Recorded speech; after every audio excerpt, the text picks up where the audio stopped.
They told a billionaire his son had 3 days to live, and the cameras outside his mansion started counting down like a bomb. What would you do if money couldn't buy one more breath for the person you love most? And what would you do if you had nothing but a promise you couldn't let die, not tonight, not on your watch? I was 11, all ribs and elbows and stubbornness, sleeping under a bridge that hummed like a metal beehive, saving coins in a torn pocket, like they were seeds selling flowers at red lights, wiping windshields with a grin because a smile is free, and sometimes it buys you a little dignity, you know what I mean. That week the rain came sideways, and the wind pushed back, and I learned again that you either lean into it or you get blown clean out of your life. Across town, a different kind of night was happening. In a house so big it looked like a museum that forgot to close, the kind of place where chandeliers hang like frozen fireworks, and every hallway smells like polish and power. Richard Thompson, the man people stood up for without knowing why, sat in a room full of screens, markets blinking like city lights seen from an airplane, numbers marching in obedient little rows. And then his phone rang, and all those numbers meant nothing, just noise in another language. "It's Marcus," someone gasped. "Come home now." And that's the moment I swear you could hear wealth step aside and fear step forward, because it doesn't matter how many islands your bank account can float when your child's chest is rising like a sinking ship. He ran through red lights in a car that could outrun a storm, and when he crashed into that bedroom, machines were the loudest voices in the world, beeping, breathing, crying in metal, and his boy, 12 years old, skin paper thin lips going blue, lay between them like a question nobody could answer. I didn't know any of that yet, not officially, not until afternoon, pushed through the clouds, and I ducked into the kindest place I knew, a tea shop on a corner where the door sticks in summer and the bell rings twice in winter, where the owner with the softest eyes in the city sometimes pretended not to notice when I couldn't pay, and she would say, "Warm your hands," and slide me a cracked cup with half a sugar spoon, because that's what kindness does. It slips past pride.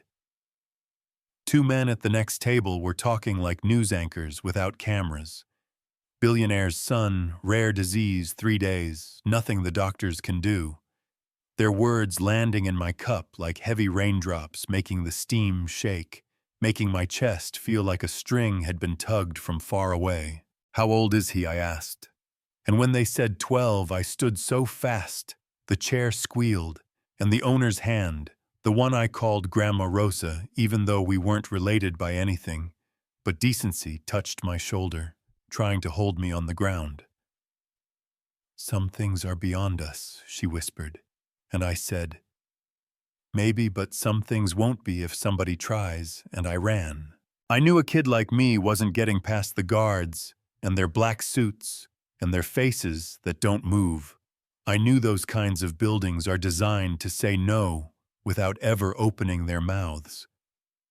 But I also knew deliveries come through the back, and kitchens are the quiet doors of the world. So I waited, I watched.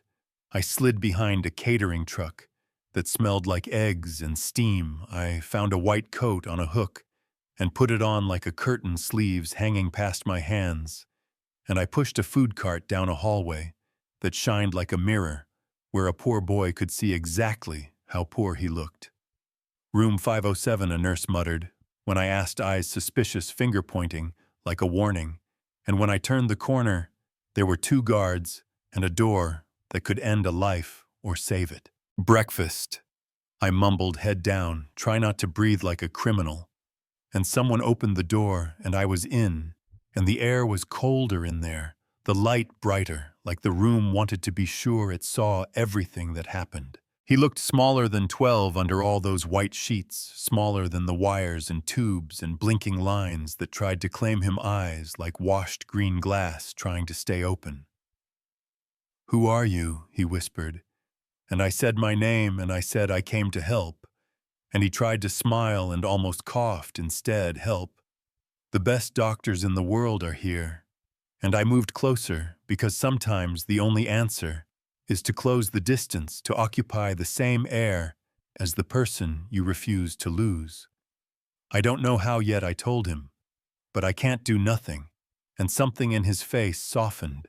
A tired boy recognizing another tired boy, both of us pretending not to be afraid. We talked for a minute.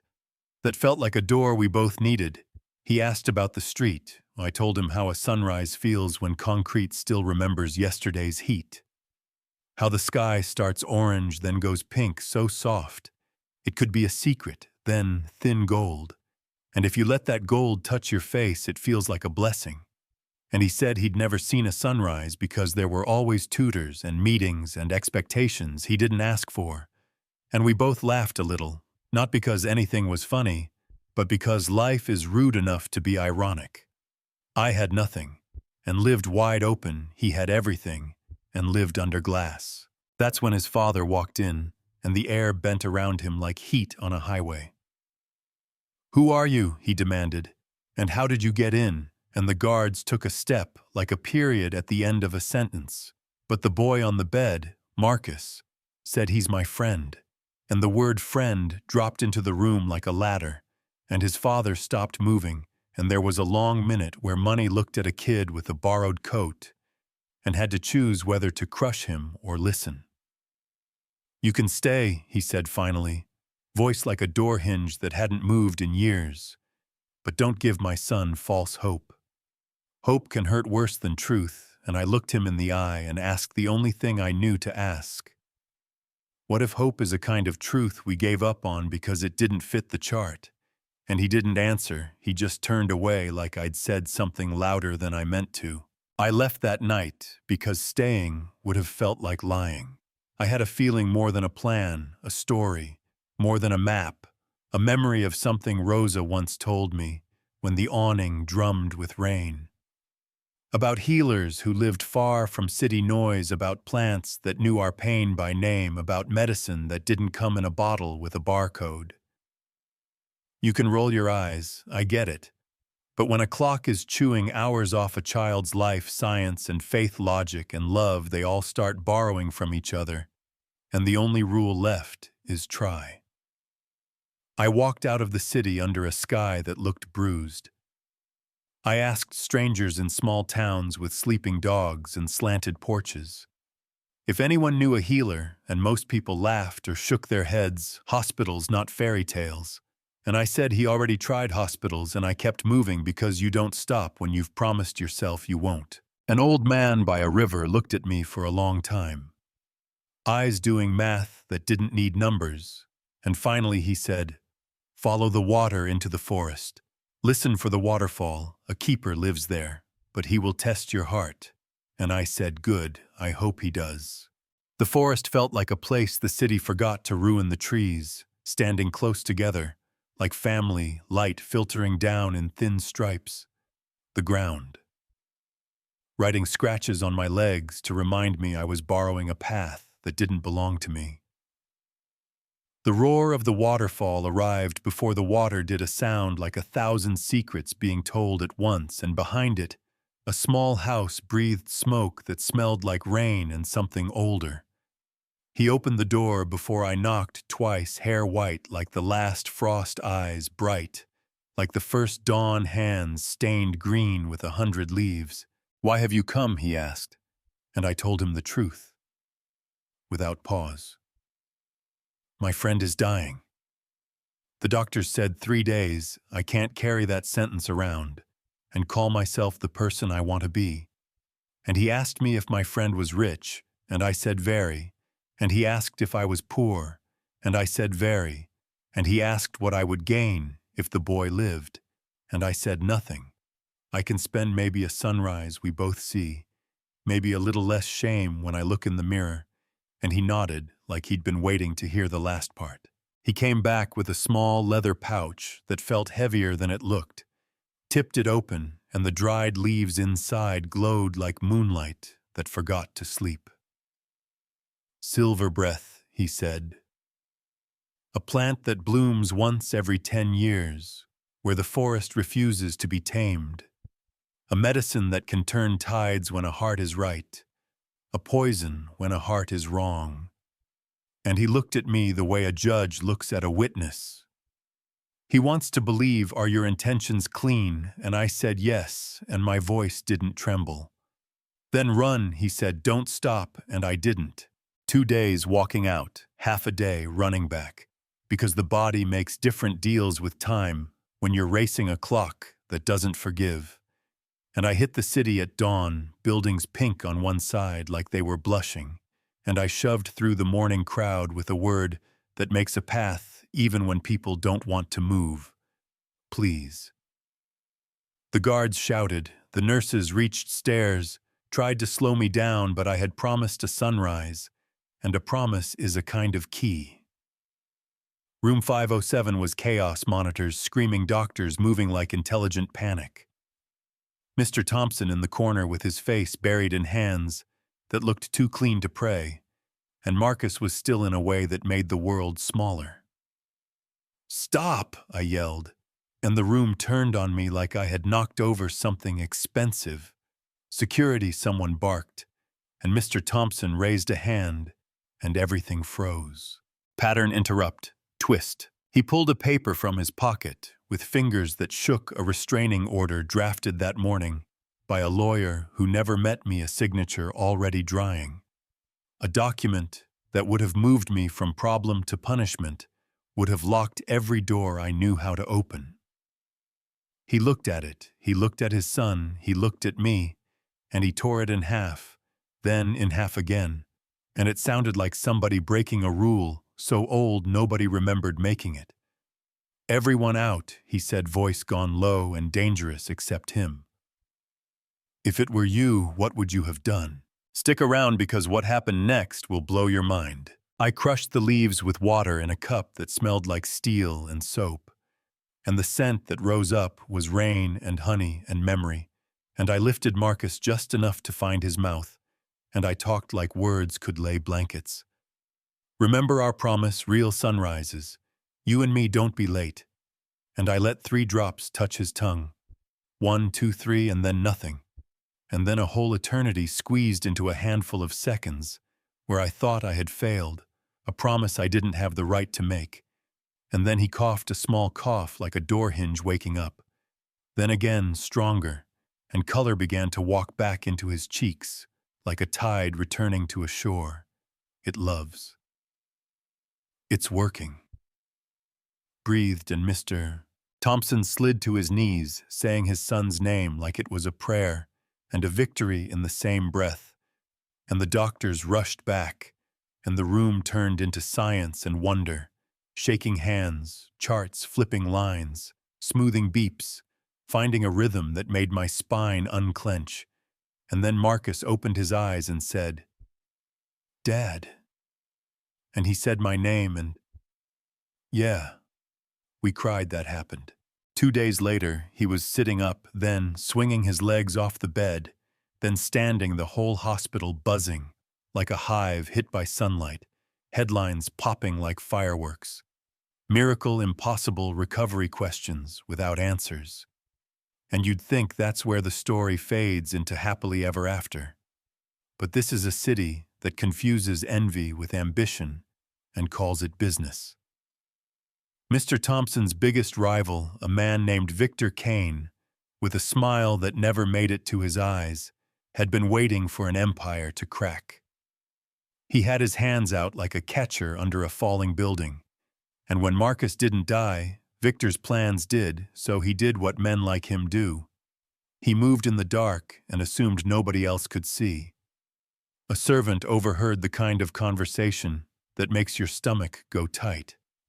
Get the street kid, make the cure disappear, let nature finish the job. And he ran to the mansion, while the morning still felt new. Mr. Thompson brought me into a room that cost more than the block I grew up on, bookshelves, like forests that never see rain, windows like framed sky. And he said there were people who wanted to hurt me, and would I stay, would I be safe, would I be family? And I looked at Marcus, who grinned like a first day of summer. "Please stay, you're my brother." And I felt something knit together inside me, a torn place finding its other edge. Then the lights went out, one of those silences that thuds instead of falls. Glass broke downstairs, like ice popping on a lake. Footsteps ran up the stairs, like they had an appointment. The door flew open, and men in black masks entered with the confidence of people who think rules are for someone else. Security met them with the opposite of permission. The room turned into a crash of noise and effort, and in the mess one of them grabbed me breath hot and wrong on my neck. "You're coming with us, street rat." And Marcus yelled my name, and Mr. Thompson shouted. And then something I wish you could have seen happened. The house woke up. Cooks with ladles like war drums, gardeners with clippers that looked like arguments, maids with eyes so fierce you could feel the burn from across the room. And Rosa. Yes, my Rosa, with her walking stick held like a conductor's baton. "You don't touch our Leo," she hollered, and it echoed off the expensive walls like thunder that had finally been invited inside. That's what love looks like in work clothes. That's what community feels like when it refuses to ask permission. And the men in masks were suddenly small in a room that didn't want them. And blue lights stroked the windows, and the police filled the hallways, and Victor got dragged out with the same bitter smile, "You can't win, money always wins." And Mr. Thompson looked around at the circle of people who had formed around me like a second heartbeat, and said very calm, "You're wrong, love wins every single time." Do you think that's naive, or does it scare people who have never tried it? A week later, the three of us stood on a balcony that faced east, and the day unwrapped itself from purple to pink to orange to gold. And I watched Marcus see his first real sunrise, and I watched his father learn what power is when it stops pretending to be control. And he changed more than schedules. He moved numbers like tenths, half his fortune reorganized into schools that felt like belonging, and clinics that smelled like relief, a community center. Rosa would run like a general of kindness, and he signed papers that made me his son, not charity, not publicity, family. Now listen to me, this is where it gets messy, because miracles don't end arguments. They start better ones. Did we do the right thing, giving an unapproved medicine to a dying child, breaking rules that are there for reasons, or did we do the only thing a decent person could do when the system puts its hands up and says, "Sorry, the book is closed for the night"? If it were you, what would you have done? Rip the paper and let a nobody try, or hold the line and tell a father to accept the countdown? Here's what I know in my bones. The healer in the forest didn't hand me a miracle and send me on my way. He looked directly into the part of me that wants to be easy and demanded something heavier. He said, "Medicine becomes poison if your heart is wrong," and that sentence keeps me up when I'm tempted to choose the quick road. Money in the wrong hands is poison power. In the wrong hands is poison, but love. Stubborn, inconvenient, show up and do the work, love. In any hands is medicine. And yes, we still have that pouch, and no, we don't treat it like a magic lamp. We treat it like a reminder that the first and last remedy is showing up with a clean heart and a clear promise. We travel now, gymnasiums that smell like Friday nights, church basements with coffee stronger than the chairs. We meet kids who talk like I used to talk. Quick, careful, hopeful under the scars. And we tell them the same thing again and again. You don't need money to be someone's hero. You need a promise you respect enough to keep a hand you're willing to hold even if you might fall with them, and a belief that hope isn't foolish, it's fuel. And I'll be honest, not everyone cheered. Some people said a billionaire adopting a street kid is buying a conscience. Some said, "I got lucky, and luck isn't policy." Some said, "The forest is a fairy tale, and real life needs signatures, and maybe they're right in pieces. Maybe my story is not a template but a challenge. Maybe the question isn't whether a plant saved a boy, but whether a city can learn to love before disaster forces its hand." So let's argue in the comments like people who actually want to learn, not like strangers who want to win. Should our laws make room for last chances? when science says there's nothing left? Or should the rules stay strict because strict rules keep us safe? Who gets to decide when hope is help and when hope is harm? And what do we owe each other when the clock says 3 days and the door keeps closing? If you stayed with me to the end, thank you. Your time is the most expensive thing you own, whether your wallet knows it or not. Tell me where you're watching from. Tell me what impossible thing you'll try for someone else today. Tell me if you would have ripped that paper or taped it tighter, and if this felt like a sunrise you needed hit, like so this story finds the next person standing outside a locked door with a promise in their chest. Share this with someone who thinks they're powerless, because I am living proof that a kid with nothing but a clean heart and a pair of bruised feet can change the temperature of a room full of experts. Yeah, that happened. Do you believe love wins, or are you brave enough to argue? Drop your answer, your reasons, your own miracle, or your own hard no. I'll be in the comments listening, because that's where the next cure usually starts.